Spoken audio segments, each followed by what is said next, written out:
adalah masa gejolak yang sangat besar. Jadi serahkan baiat Anda sama saya, bahwa saya adalah khalifah yang sah menurut Anda.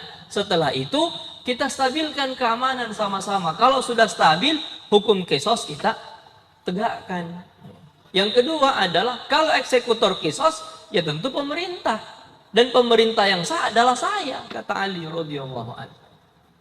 Nah, dua pandangan ini pandangan fikih sebenarnya, bukan pandangan politis sama sekali. Tidak ada urusannya dengan politik pada masa itu.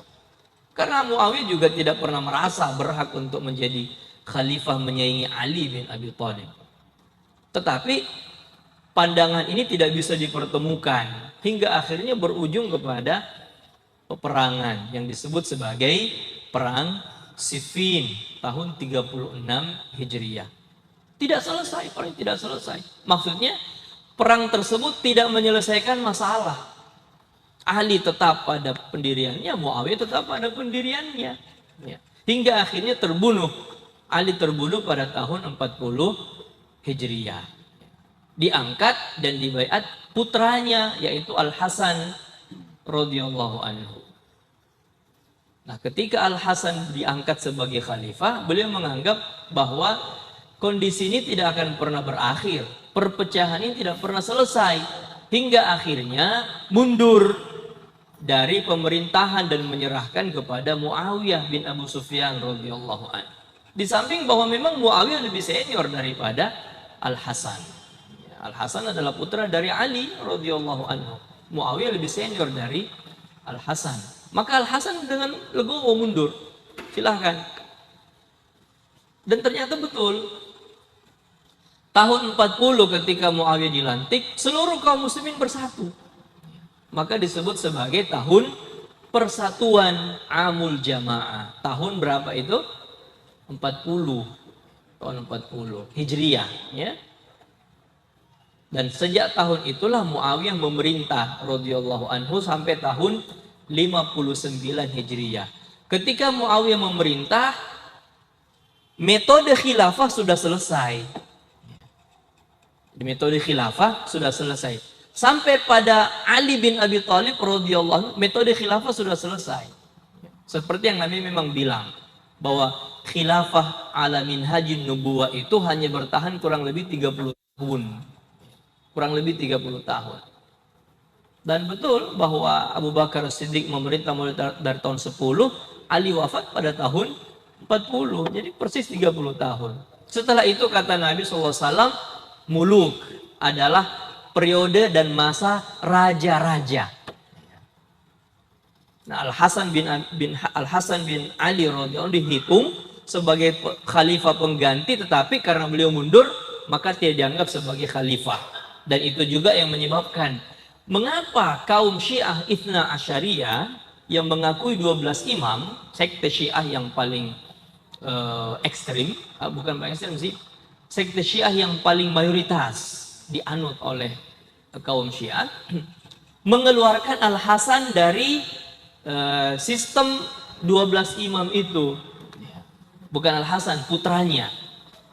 Jadi kalau kita ikuti 12 imam, sekte 12 imam di kalangan Syiah, mazhab resmi Republik Iran sekarang ini, dan yang juga banyak di Indonesia, salah satunya dianut oleh kelompok Ijabi. Ijabi itu sektenya adalah 12 imam. Ya. Kalau ada yang mengikuti perkembangan cerainya Julun Rahmat dengan istrinya, itu karena itu. Ya, perbedaan istilah mereka, perbedaan marja. Ya. Jadi perbedaan sumber agama dari siapa. Kalau Julun Rahmat itu sumbernya adalah Imam Khamenei, ya, Ali Khamenei. Sedangkan istrinya itu kiblatnya adalah kepada Imam Syirazi. Nah, dua orang ini tidak bisa dipertemukan, tapi sama-sama Syiah. Sama-sama Syiah. Nah, 12 imam itu mengeluarkan putra dari Al-Hasan. Jadi Ali bin Abi Thalib, Al-Hasan bin Ali, Al-Husain bin Ali, Ali bin Al-Husain bin Ali, Zaid bin Ali bin Husain, dan seterusnya begitu sampai 12. Sampai 12 imam. Jadi Ja'far as-Sadiq, Musa Al-Kazim, Muhammad Al-Baqir, dan seterusnya sampai ke bawah. Terakhir mereka anggap sebagai imam adalah Muhammad Ibn Hasan Al-Askari, begitu namanya. Dan ini adalah khurafah. Kenapa? Karena menurut kaum Syiah sendiri, Muhammad Ibn Hasan Al-Askari itu hilang pada usia 4 tahun. Mereka sebut sebagai imam ghaib, imam yang hilang tiba-tiba. Karena mereka bersembunyi di dalam sebuah lubang kecil yang disebut dengan nama Sirdab. Sirdab di Irak, di sebuah tempat di Irak yang namanya Samurra. Sirdab di Samurra, ya, kota Samurra di Irak. Nah, sembunyi di situ, dan kata mereka keyakinannya itu akan datang pada suatu hari dan menjadi Imam Mahdi.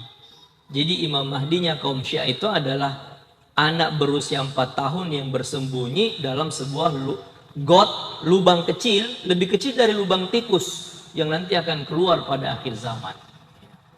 Makanya lihat orang-orang Syiah kalau bicara itu selalu diikuti dengan doa, Allahumma ajil farajah. Jadi setelah mereka bersalawat kepada Nabi, Allahumma salli alaihi wa ali, habis itu kalau menyebut nama imam itu mereka akan sebut seperti itu, Allahumma ajil farajah. Ya Allah, segerakan pembebasannya. Segerakan pembebasannya. Kita pasti akan bertanya, siapa yang mereka maksud segera pembebasannya? Ternyata sebagian orang Syiah juga tidak tahu, hanya ikut-ikutan menyebut doa itu. Justru yang dipahami adalah itu, imam yang 12 itu yang mereka sebut. Disegerakan pembebasannya, maksudnya keluarnya. Karena mereka juga yakin kalau imam itu keluar, mereka akan menguasai dunia. Nah, kita kembali. Jadi setelah Imam Al-Hasan mundur, Muawiyah memerintah, mulailah dinasti Bani Umayyah. Karena sudah berubah konsep khilafahnya, maka mulailah pemerintahan Bani Umayyah. Ali bin Abi Thalib memindahkan pusat pemerintahan dari kota Madinah ke kota Kufah di Irak.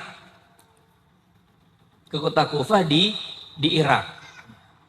Nah, pemindahan ibu kota pemerintahan atau khilafah ini yang menimbulkan analisa. Sangat banyak analisa ya tentang hal itu. Mengapa? Karena 3 khalifah sebelumnya kan semua di kota Madinah. Apalagi pada zaman Umar bin Khattab, wilayah kekuasaan kaum muslimin itu luar biasa. Ke barat memasuki Bizantium Romawi, ke timur mengambil kekuasaan bangsa kekaisaran Persia. Luas, sangat luas. Tapi ibu kotanya tetap di Madinah, karena itu pusat memang. Nah, ketika Ali bin Abi Thalib memindahkan pusat khilafah, pusat pemerintahan dari Madinah ke Kufah, ini menimbulkan banyak pertanyaan. Kok dipindahkan ke situ? Kok dipindahkan ke situ kan otomatis bukan lagi di pertengahan kan? Sedangkan wilayah yang diperintah itu kan ada negeri barat, Bizantium, yang tadi dikuasai Bizantium Romawi. Yang kota Kufah itu adalah bagian dari pemerintahan kekaisaran Persia. Ini berarti sudah satu pandangan. Ini berarti sudah memblok diri masuk ke wilayah tersebut. Padahal tadinya sudah di pertengahan, sudah bagus dia khalifah berikut sebelumnya. Nah, tetapi analisa yang paling kuat wallahualam bagi saya adalah Ali bin Abi Thalib memindahkan pusat khilafah ke sana itu adalah untuk mengendalikan orang-orang yang memang hidup di Kufah. Kenapa? Karena para pemberontak pembunuh Utsman bin Affan radhiyallahu anhu itu lebih banyak berasal dari situ, dari kota Kufah. Nah, untuk mengendalikan mereka, menguasai mereka, memang lebih maslahat pindahkan aja pusat pemerintahan ke sana. Supaya apa? Lebih mudah diawasi, lebih mudah dikontrol, lebih mudah dikendalikan. Apalagi beliau memang juga punya strategi bahwa kalau stabilisasi keamanan selesai, semua pembunuh Utsman itu akan dikisos. Dan pembunuh Utsman rata-rata hidup di sana. Di Kufah itu ya.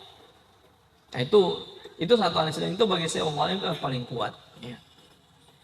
Nah, setelah Ali bin Abi Thalib wafat, Al-Hasan mundur, Muawiyah berkuasa, mulailah dinasti Bani Umayyah. Dinasti Bani Umayyah pada zaman pemerintahan Muawiyah bin Abi Sufyan